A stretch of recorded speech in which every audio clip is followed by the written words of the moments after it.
I used to think the city was mine. Legos. Bright. Loud. Relentless. I used to think I owned the nights here. The rooftop parties, the clinking wine glasses, the way traffic lights painted my skin red as I danced in back seats. But I didn't know then that some of those nights were quietly writing my undoing. I didn't know then that my search for love would lead me back to something that was never love in the first place. My name is Amara. I'm 27, born and raised in Lekki, Lagos. Child of luxury and secrets. This is not a confession. It's not an apology either. It's a slow walk through the fire, because some truths, you don't survive. You carry them forever. My mother used to say, a girl must wear mystery like perfume. A little behind the ears, a little on the neck, but never too much. Let men guess where you've been. She said that while she zipped me into designer dresses. No. At 16, I was wearing a 2 million Nigerian Nairas outfit to prom. 19, I had a Range Rover. At 21, I was already bored of money. But nothing prepares you for what luxury can't hide. Not the pain. Not the absence. Not the man who never showed up in your childhood pictures. My father was a silhouette. A whisper in a hallway. A voice on the phone saying, "Is she growing well?" And my mother always replying, "She doesn't need to know." And maybe that's where it all began. This hunger. This need to be seen by men who vanished before sunrise. I won't lie to you. I didn't fall. Jump. Started with Tunji. Handsome. Dangerous. He wore his pain like cologne. Intoxicating and temporary. We met at a rooftop bar in Victoria Island. You know the type. All mirrors and mojitos and women with lashes so long they shadowed their sins. Tunji said, "You look like a girl who doesn't belong here." And I smiled like someone trying to belong to something. We danced, kissed, and by midnight I was in his bed, telling myself that this time meant something. Didn't. Then came Olyamide, then Say, then Benjamin, then the nameless ones. The ones whose faces I remember only in flashes. The smell of whiskey on breath. The clink of belts on floors. The sigh after it's over, when nothing inside you feels different. Just emptier. You might want to judge me. Call me broken. Lust. Promiscuous. But here's the thing about pain. It doesn't care what you call it. Just wants to be fed. Lagos is a city of masks. Men wear Rolexes to hide their insecurity. Women wear BBLs to hide their sadness. And me, I wore silence. Silence that began at age 5. When I asked, "Where is Daddy?" and was told, "He's busy." Silence that grew louder at 12. When I overheard my mother crying on the balcony, whispering, "He left me when I was pregnant." And silence that matured into secrets. Like how I never told anyone I sometimes imagined who he was.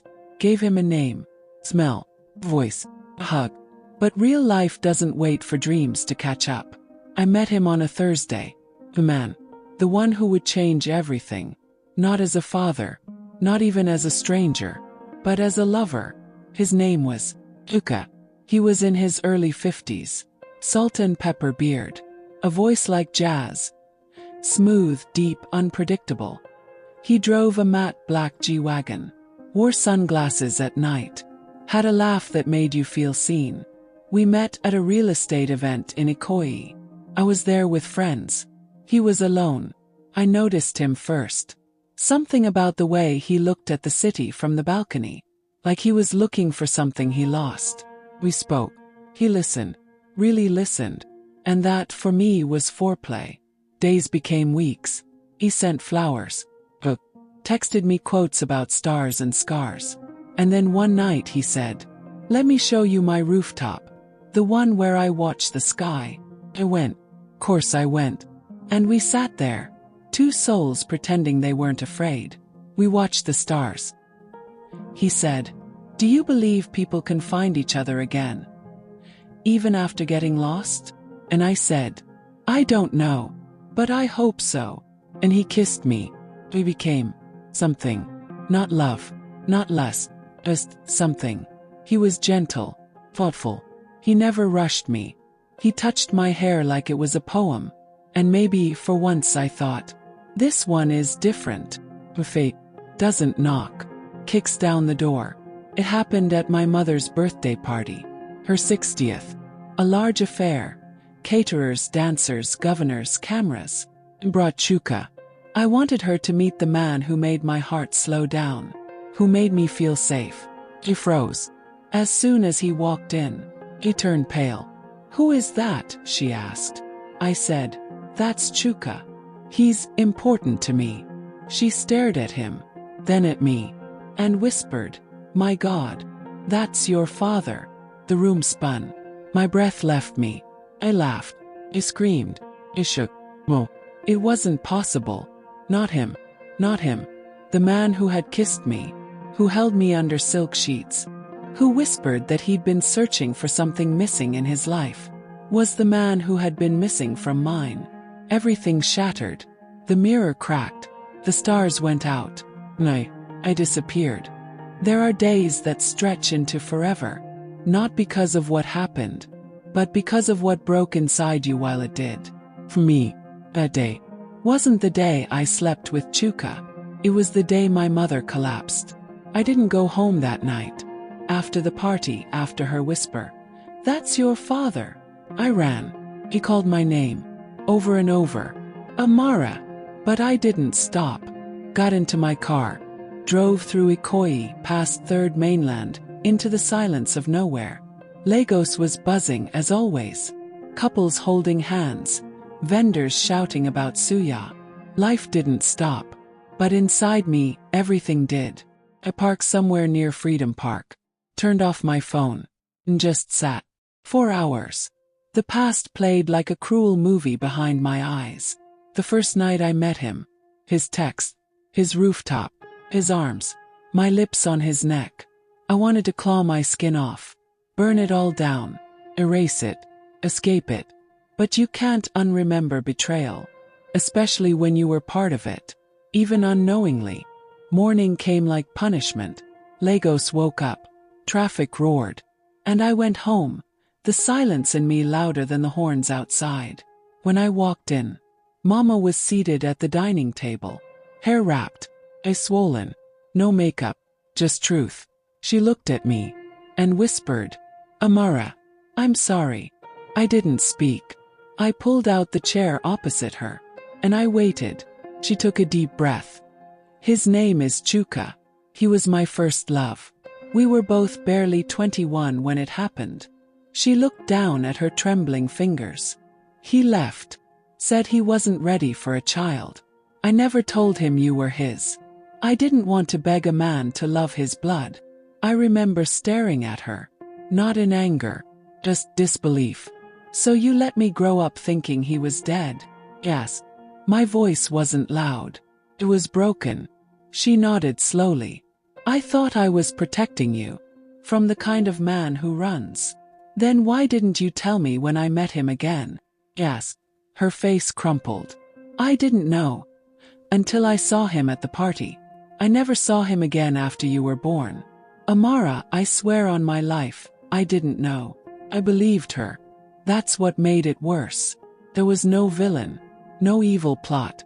Just silence. Time. And the kind of pain that builds itself into generations. Did he know? Yes. She shook her head. No, he didn't. He doesn't even know you're his daughter. And that's when I felt it. The nausea. The shame. The way truth can crush you without ever laying a hand. Later that afternoon, Mama fainted.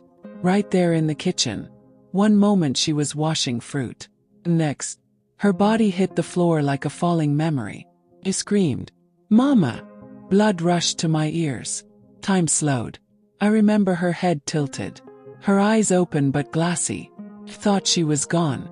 At the hospital, they said it was exhaustion, stress, high blood pressure. All the things that come with a broken heart you've carried too long. I sat beside her bed. Watched the machine beep her life in steady rhythm. And I thought to myself, I can't lose her now. Not when I just started hating her. Not when I need her to help me carry this guilt. That night, Chuka called. I didn't pick. He texted, "Please, tell me what's going on." What did she mean? I stared at the screen for hours. Wrote a dozen replies. Deleted them all. 'Cause how do you tell a man who kissed your scars, touched your soul, held you like safety, that he is your father? How do you say, "I slept with you, and you made me"? But neither of us knew. Oh, I didn't reply. I just watched the rain pour outside Mama's hospital window, and whispered to myself, "God, I don't want to be awake for this life anymore." But I was. Dilemma. Mama stayed in that hospital for 3 days. 3 days of no words. Just silent meals, soft prayers from the nurses, and the slow undoing of a mother-daughter bond stretched too far. On the 4th day, she said something I'll never forget. "Pain doesn't destroy us, Amara. Secrets do." I wanted to hold her, but my arms, they weren't ready. Not yet. The day she was discharged, I went home and found Chuka parked in front of our gate. He stepped out. He's tired. Rain soaking through his shirt. No driver. No security. Just him. "Amara, please," he said. "I need to know the truth." I stared at him, my body shaking. "You want the truth?" "Yes." He nodded. I handed him a photograph of him, Mama, and me as a baby. The blood drained from his face. "I'm your daughter."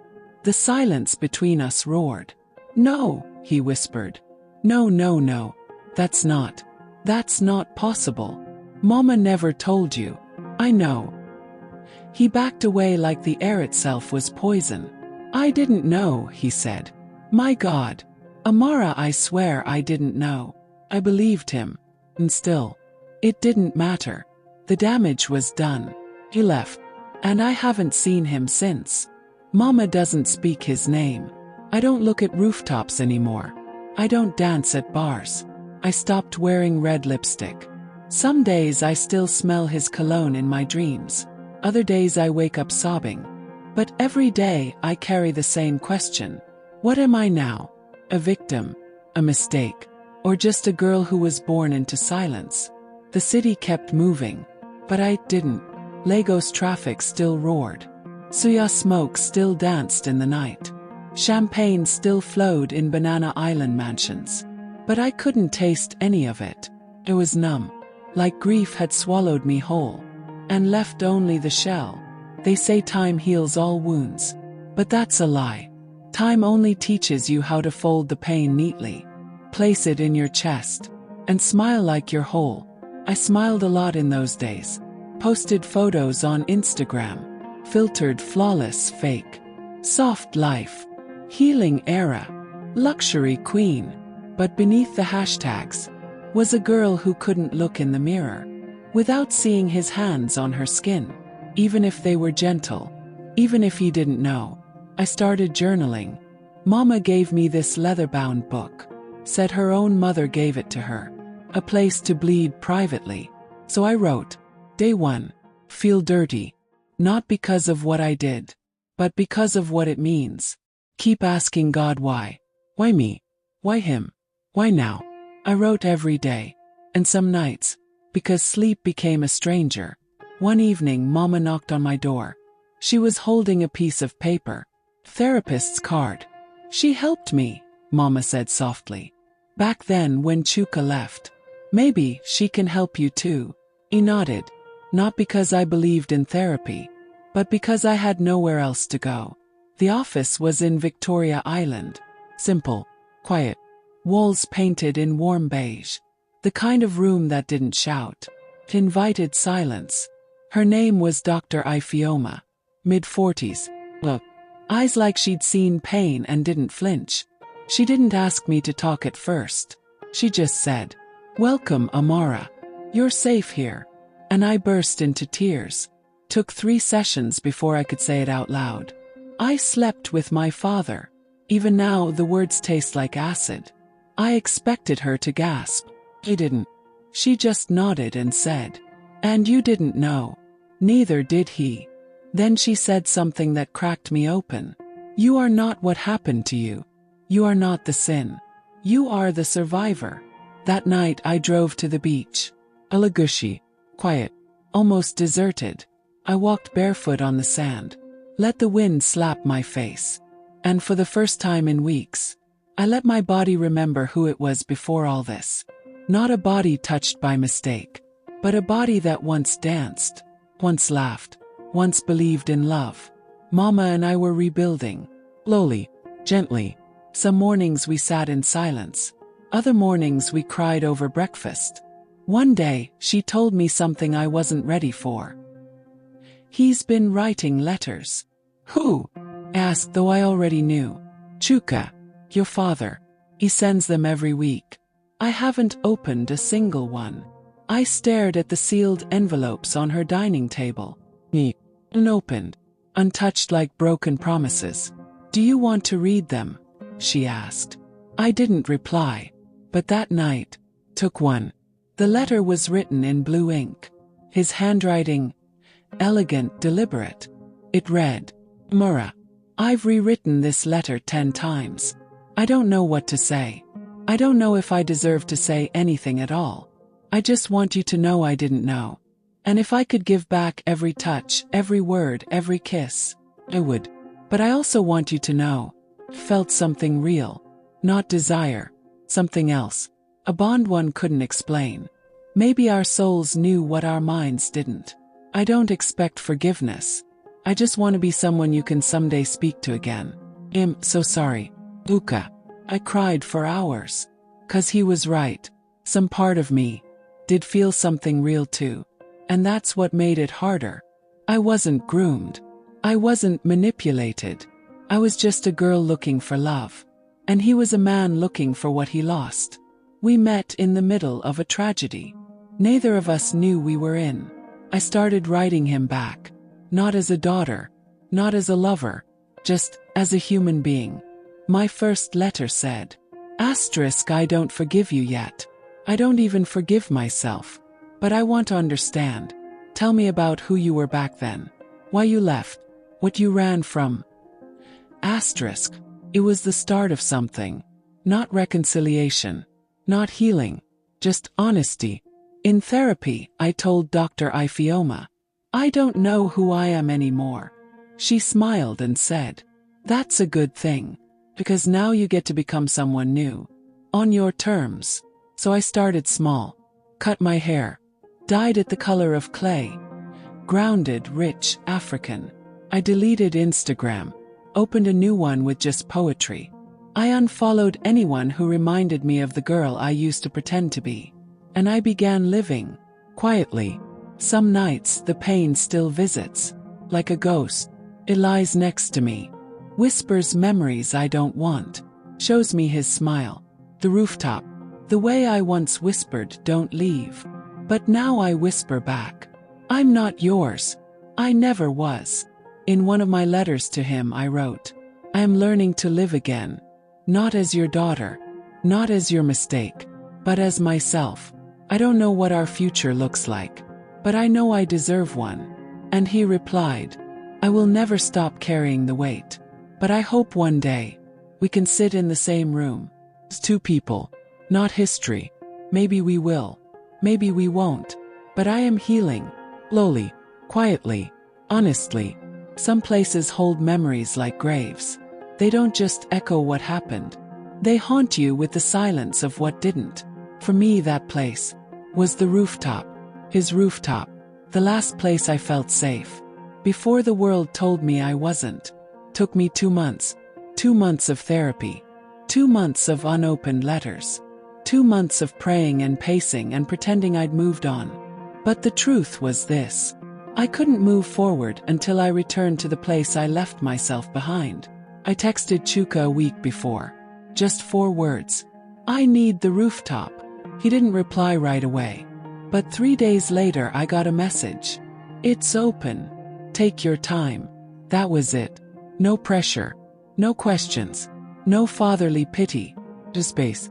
And in this story, space is the most generous gift. The building was exactly as I remembered. Clean. Cold glass and marble, and silence that echoed your footsteps. The concierge recognized me. "Good evening, Miss Amara." I nodded politely. He handed me a keycard. "He said you might come." Thanked him, but didn't smile. There are some things your face forgets how to do when you're standing at the edge of old pain. I took the elevator to the 18th floor, stepped into the hallway, walked past the wooden door I once leaned against laughing. Back when I thought I'd found a man who finally saw me. I slid the keycard in. Blick. The door opened. So did everything inside me. The rooftop hadn't changed. Same wooden deck. Same fairy lights wrapped lazily around the steel rails. Same 2 lounge chairs angled toward the sky. I stood there, frozen. The wind moved around me like memory. I could almost hear him. "Do you believe people can find each other again, even after getting lost?" Back then I said I hope so. No, I wasn't sure. I didn't come to scream, or cry, or curse fate. Came to return something. I took the folded letter out of my purse. My final letter to him. And I read it aloud. "Dear Chuka, I've thought about us a lot. Not the us we thought we were, but the us that never got to be. Father and daughter, you missed my first birthday, my first step, my graduation. You weren't there when I cried myself to sleep at 14, because I didn't know why I always felt incomplete. You didn't know you were missing me, and I didn't know I was missing you. And somehow we found each other again, in the worst way possible. But still, I've decided to forgive you, not because what happened is small, but because carrying the shame of it has started to shape who I'm becoming. And I want my becoming to be beautiful, not haunted, not twisted, just honest. I won't be your daughter. I won't be your lover. But I will be a girl who found her voice in the fire and walked out singing, Goodbye, Amara." I placed the letter under the small rock near the chair he always sat in. He would find it, or maybe he wouldn't. It didn't matter anymore. This wasn't for him. It was for me. I sat for a while, watched the sky shift colors, watched the city breathe beneath me. Lagos looked smaller from up here, like pain was something you could rise above. If you sat still long enough, closed my eyes, whispered a prayer, not for healing, not even for strength, just for peace. I didn't cry that night. I thought I would, but I didn't, because something in me settled, not healed, but no longer hiding. As I left the building, I noticed an envelope at the front desk. My name was written in calligraphy. Opened it. Inside was a note. Amara, I didn't come upstairs because I knew you needed to do this alone. But I was nearby, always nearby, if ever you want to meet. As strangers who share a strange history, I'll be here. No pressure, no titles, just truth. I folded it slowly, put it in my purse, and walked out into the Lagos night. Some journeys don't end, they just change direction. I don't know if I'll ever sit across from him again. I don't know if I want to. But what I do know is this. I'm no longer running. Not from him. Not from Mama. Not from myself.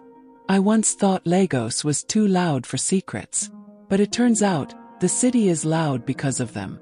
Because somewhere between the rooftop parties and champagne toasts, someone is always screaming quietly beneath the beat. And I was no different. The day after I found out, I didn't cry. I didn't scream.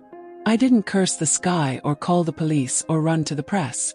Just lay there, in my own bed, in my own penthouse, wrapped in 800 thread count sheets that smelled like rose and sin. And I stared at the ceiling. All I could think was, what if he knew? What if he knew he was my father before he touched me? What if that whole chance encounter at the art gallery wasn't chance at all? What if the man I mistook for a suitor had always been a shadow chasing me down?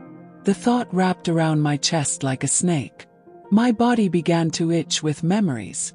His fingers on my back, his lips on my neck, his breath in my ear the first night he whispered, "You remind me of someone I once loved." I thought he meant a woman. I didn't know he meant my mother. My therapist couldn't look me in the eyes. She didn't need to ask why I called for an emergency session. She just poured me tea like I was some fragile thing in a porcelain cup. Like I would shatter if she spoke too loud. I need to understand, I whispered. Why me? She told me about trauma bonds. About how abandonment shapes desire.